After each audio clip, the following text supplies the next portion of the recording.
ہم نے یہ کور کمانڈر کے گھر میں حملہ کیا، اور وہاں جا کے یہ بھی سننے ہیں، ذرا سنیں بات، کہ وہاں جو کاغذات جو سیکرٹ فائلز پڑی تھی ان کو کسی طرح آگ لگانی تھی یا کیا کرنا تھا۔ یہ عمران خان کہہ رہا ہے کہ فوجی انسٹالیشنز کے اوپر اٹیک کرو، اور ادھر پھر کوئی سیکرٹ فائلز، یہ بھی کہیں 164 کے بیان لکھوانے کی کوشش ہو رہی ہے ان لوگوں سے، میجسٹریٹ کے سامنے جا کے کہے کہ جی عمران خان نے مجھے بھیجا تھا وہاں، اور آگ بھی لگانے کو، اور پھر وہ کوئی فائلیں بھی جلانے کو۔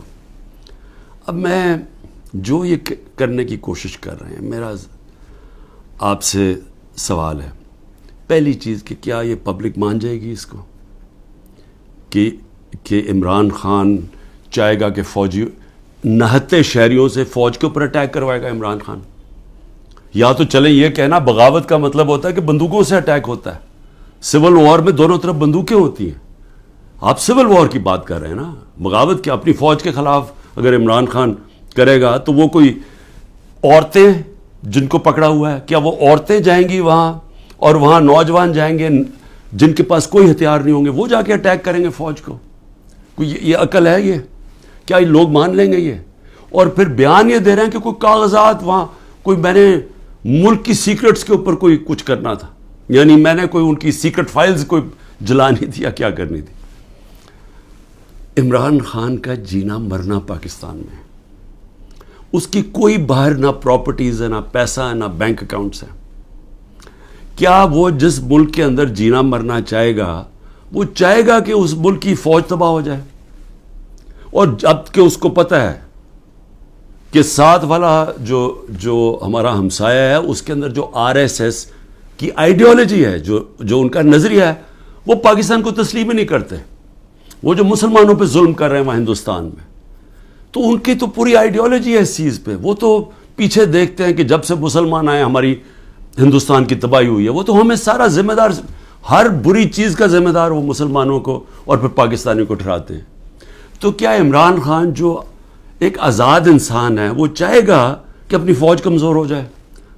اور فوج کمزور ہونے کا مطلب کہ ملک پھر ٹوٹ جائے، کیونکہ اتنا بڑا جو ہمارا ہمسایہ جو مضبوط ہوتا جا رہا ہے، تو ان کے تو آپ تھنک ٹینکس میں دیکھیں، ان کے تو تھنک ٹینک کہتے ہیں کہ پاکستان کو 3 حصے میں کر دو۔ سو پہلے تو یہ جو 164 کا بیان ہے، یہ اگر لکھوا بھی لیں گے لوگوں سے، کیا یہ قوم مان جائے گی؟ کیا 9 مئی کا قوم مان گئی ہے کہ یہ عمران خان نے ساری سازش کی تھی؟ یعنی اپنے اوپر یہ حملہ کروایا پہلے کمانڈو سے، اور اپنے آپ کو پھر اس نے جیل میں ڈلوایا، اور پھر وہ سارا پلان کے تحت اس نے فوج کے اوپر حملہ کروا دی۔ کیا یہ قوم مان گئی ہے؟ یہ جو سازش ہے، بغاوت ہے، یہ قوم مان گئی ہے کہ عمران خان بہت بڑا غدار ہے؟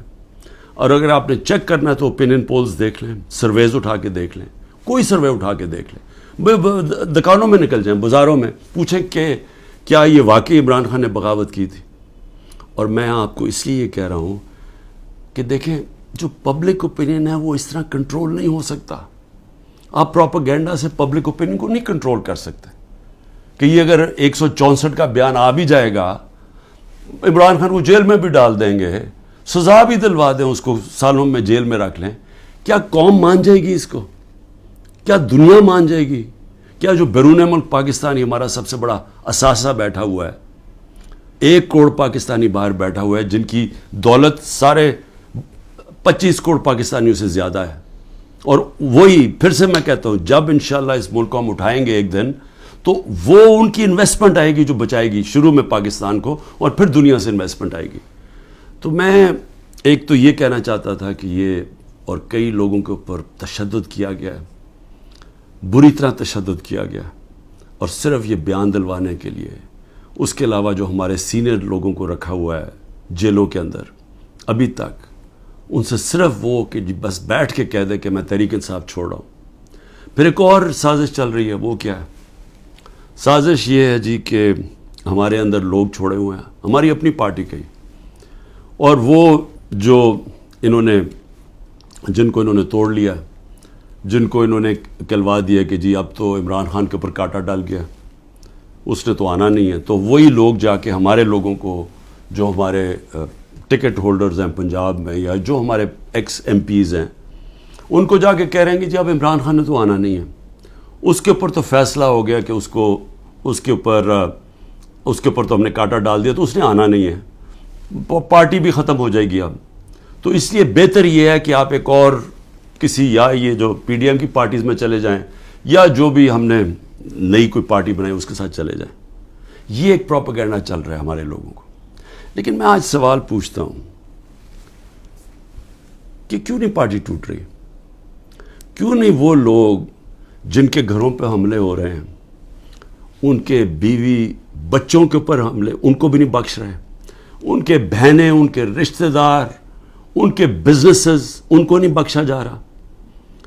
وہ ہو رہا ہے پاکستان میں جو میں کبھی بھی نہیں سوچتا تھا کہ ہماری ملک میں ہو سکتا ہے. نہ کوئی ہماری روایتوں کی کوئی فکر کرتا ہے، نہ جو ہمارا دین جو نبی صلی اللہ علیہ وسلم کی سنت تھی، حکم دیتے تھے کہ جنگ پہ جاؤ تو عورتیں بچے بوڑھوں کو، آپ نے دشمنوں کے عورتیں بچے بوڑھوں کو ہاتھ نہیں لگانا. یہاں نہ بوڑھے دیکھے جاتے ہیں، ماں باپ نہ دیکھے جاتے ہیں، نہ بچے دیکھے جاتے ہیں، نہ عورتیں. میری بہن، میری 3 بہنیں، ان تینوں کے کچھ نہ کچھ ان کے اوپر، ایک بہن کے اوپر کرپشن کیسز ڈالے ہوئے ہیں، دوسرے کے بیٹے کے اوپر FIR کاٹ دیے ہیں، ایک کے اوپر ایک کا بیٹا باہر چلا گیا ہے، پاکستان سے باہر چلا گیا. تو ان سب کے اوپر کوئی نہ کوئی کیسز چل رہے ہیں، بیوی کے اوپر کیسز چل رہے ہیں. یہ کب تھا مجھے بتائیں کہ ہماری پولیٹکس میں یہ کب ہم اتنے نیچے گرے تھے؟ ہاں تھے، یہ نواز شریف کی خاص طور پہ، یہ شریف خاندان کا تھا کہ گھر کی عورتوں کے اوپر ہمیشہ اٹیک کرتے تھے. بے نظیر کی اور اس کی والدہ کی تصویریں انہوں نے لاہور کے اوپر نیچے پھینکی، گندی تصویریں. انہوں نے وہ جو ویڈیو ٹیپس، مریم ماہر ہے ٹیپس کے اوپر، وہ ٹیپس بنا لیتے ہیں، بلیک میل کرتے ہیں. یہ تو تھا ان کی روایت پرانی. لیکن یہ ہماری اس قوم کے اندر، ہمارے کبھی بھی ویلیو سسٹم میں اس طرح ہم کبھی بھی نہیں گرے تھے. اس کے علاوہ لوگوں کو اغوا کیا ہوا ہے. اور میں یہ ذرا بتا دوں کہ ہمارا اظہر ماشوانی، ہمارے سوشل میڈیا کا، اس کا بھائی کو 2 مہینے سے اٹھایا ہوا ہے. ہمارا جو علی اوان ہے، ہمارے اسلام آباد سے جو MN ہے، ان کے بھائی کو، وہ ایک پروفیشنل ہے، اس کا تعلق ہی کوئی پارٹی سے نہیں ہے، اس کو اغوا کر کے لے گئے. شہزاد اکبر جو انگلینڈ گیا ہوا ہے، اس کے بھائی جو کہ نارمل نہیں ہے، اب نارمل ہے اس کا بھائی، اس کو اٹھا کے لے گئے، وہ غائب کیا ہوا ہے. یہ سب غائب کیے ہوئے ہیں. جب عدالت میں جاتے کہتی تھی پیش کرو، پولیس کہتی جو ہمیں پتہ ہی نہیں کدھر گئے. اعظم خان جو میرے پرنسپل سیکرٹری تھے، ان کو اٹھا کے غائب کر دیا ہے. اور کوشش کیا ہو رہی ہے اس کو اپروور بنانے کی، جی عمران خان کے خلاف کوئی سٹیٹمنٹ دیں کہیں نہ. تو شہزاد اکبر جو انگلینڈ میں بیٹھا، اس کو میسیجز آ رہی ہیں ہم سب کچھ چھوڑ دیں گے اگر تم عمران خان کے خلاف اپروور بن جاؤ کہ اس کے خلاف کوئی سٹیٹمنٹ دے دو. اور عمران ریاض، اب اس کا کیا تعلق تھا 9 مئی کے ساتھ؟ وہ غائب کیا ہوا ہے. اس کو بھی عدالت کہہ رہی ہے اس کو بلاؤ، وہ بھی نہیں آ رہا. یعنی کب پاکستان میں ایسے ہوا تھا؟ کون سے ایک ملک جو کہتا ہے، ابھی بھی ہم کہتے ہیں ہم جمہوریت ہیں، کس ملک کے اندر اس طرح کی نہ عدالتوں کی سنی جاتی ہے، نہ لوگوں کے فنڈامنٹل رائٹس کی کسی کو کوئی پرواہ ہے؟ جو مرضی طاقتور جو فیصلہ کرتا ہے، جو وہ سمجھتا ہے وہ کرنا چاہے وہ کر سکتا ہے. تو میرا سوال یہ ہے کہ جو بھی طاقت میں بیٹھے ہوئے ہیں، جو یہ سب کچھ کروا رہے ہیں، میں آپ سے ایک سوال پوچھتا ہوں کہ کبھی آپ نے سوچا ہے کہ اتنا زیادہ کسی کے ایک پارٹی کے اوپر آپ زور لگائیں اور ظلم کریں اور وہ پھر پارٹی نہ ٹوٹے؟ پنجاب کے اندر کتنے ٹکٹ ہولڈرز توڑ لیے ابھی تک؟ 297 ہیں ٹکٹ ہولڈرز، ان میں سے 40-50 توڑے ہیں. باقی کیوں نہیں ٹوٹ رہے؟ سب گھروں میں سے نکلے ہوئے ہیں، انہوں نے اپنی فیملیز کو گھروں سے نکال دیا ہے، سب چھپے ہوئے ہیں، بزنسز ان کی بند ہے، وہ ٹوٹ کیوں نہیں رہے؟ سوال پوچھا اپنے آپ سے کہ اتنا ہی زور لگایا، ابھی پختونخوا کے اندر پوری کوشش ہو رہی ہے، کیوں نہیں ٹوٹ رہے؟ وہ اس لیے نہیں ٹوٹ رہے. اور میں بڑے ادب سے اپنے پاور بروکرز کو کہنا چاہتا ہوں کہ بڑا غور سے میری بات سنیں. میں 27 سال سے پولیٹکس میں ہوں، 0 سے پارٹی شروع کی.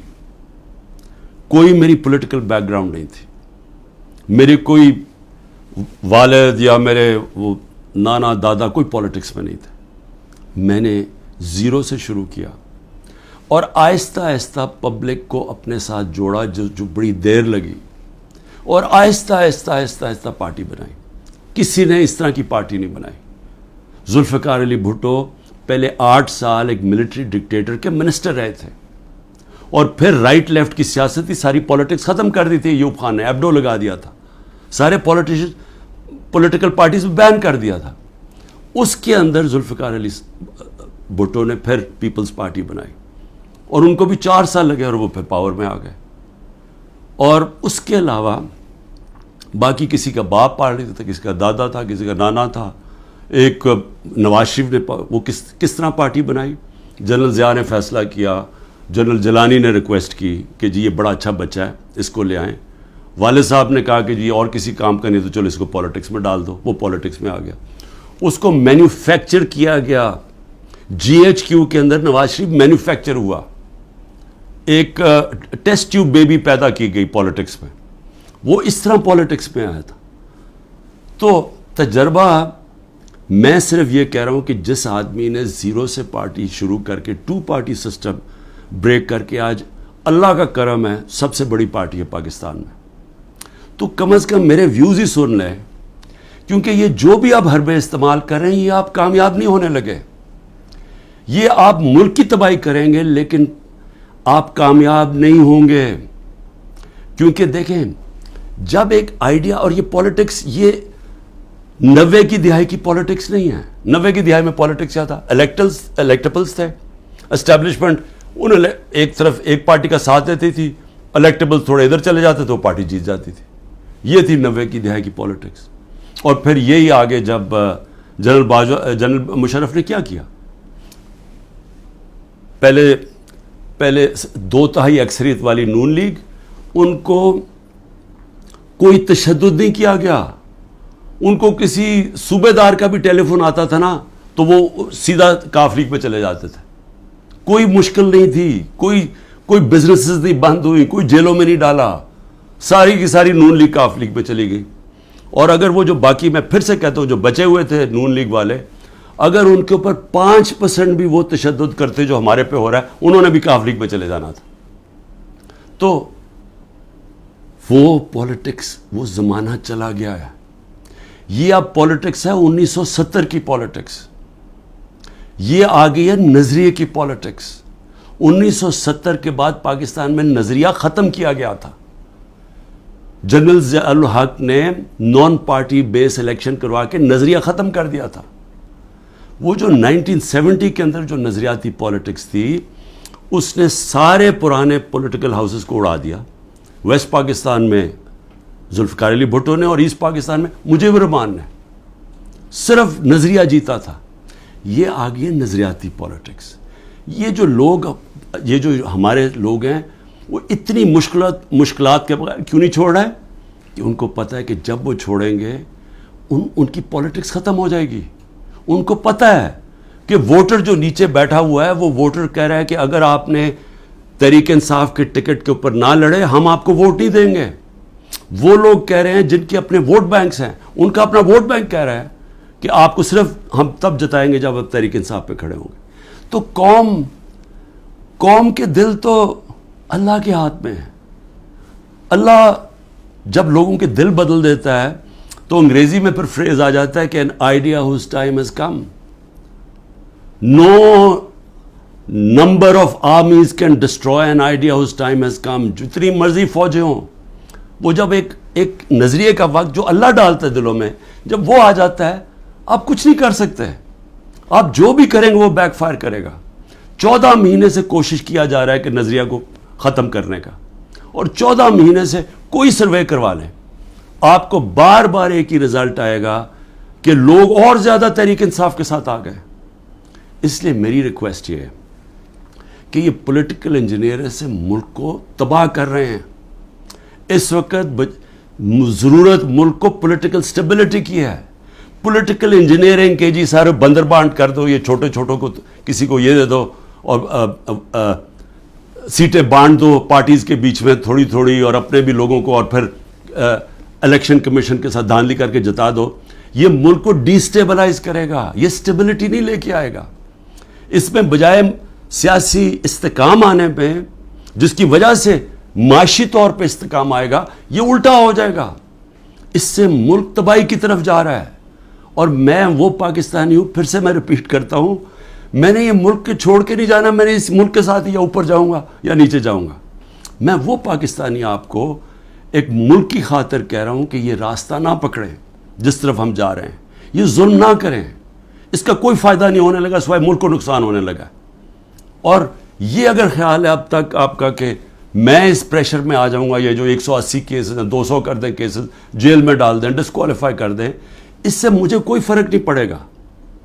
کیونکہ میں نے تو جو بھی ہوگا میں تو اپنے نظریے کے ساتھ کھڑا ہوں.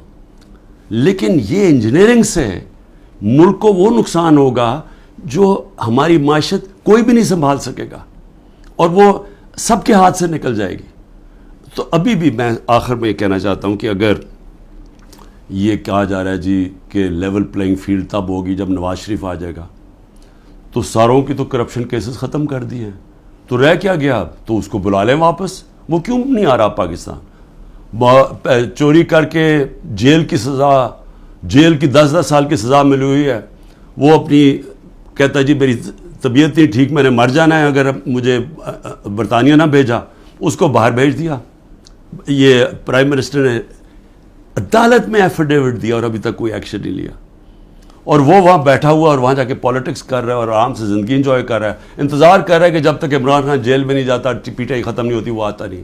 میں کہتا ہوں اس کو واپس بلا لیں، کیونکہ معاف تو ساروں کو کر ہی دیا ہے، اب تو کوئی کرپشن ایشو ہی نہیں گیا. اور میں صرف یہ کہتا ہوں کہ صرف یہ میرا ایک چیلنج ہے کہ جس حلقے سے بھی وہ کھڑا ہوگا میں اس حلقے سے کھڑا ہوتا ہوں. اور میں کوئی کیمپین بھی نہیں کروں گا. یہ ڈر ہے نا کہ عمران کو جیل میں ڈال دو، میں کیمپین بھی نہیں کرتا. لیکن میں آج آپ کو پاکستان کی عوام کی فیلنگ بتا رہا ہوں کہ یہ ملک بدل چکا ہے.